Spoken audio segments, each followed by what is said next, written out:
Hello, what's up mga sangkay? So magpapakain ako ng mga pusa kasi nakakaawa naman sila. Nanghihingi sila ng pagkain. Ito ang gaganda kaya nila. Yan tingnan nyo. Ang cute.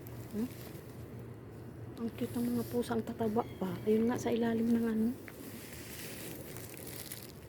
Diba? So papakainin natin sila mga sangkay. Tingnan mo. Lumalapit na sila sa akin. So, kasi, masasayang lang din naman tong pagkain.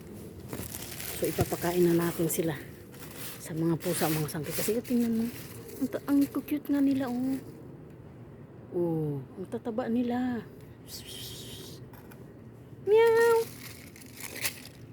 Para ano, kasi sayang din naman siya. Ito, oh. Sayang naman siya, mga sangkay. Malalaki kasi yung ano dito. Kinamay ko na to. Pasensya na kayo. Ang lalaki ng ano niya. Tira namin to nung nakaraan. Hindi man masyadong kumakain yung mga bata. Pag ganito kasi yung kanin, ito bukod kasi sa maano siya, matigas na kanin. Ayun, lumapit na siya. Maano pa siya. Matigas na yung kanin. Basta iba yung lasa niya, kaya hindi kumakain yung mga bata. Ayan, lumalapit na sila mga sangkay. Ang cute, di ba?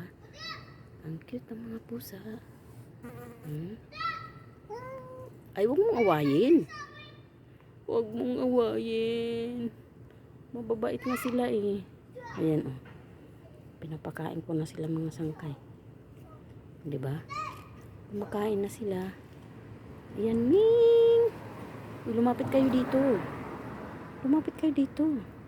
Ayan, lalapit na sila.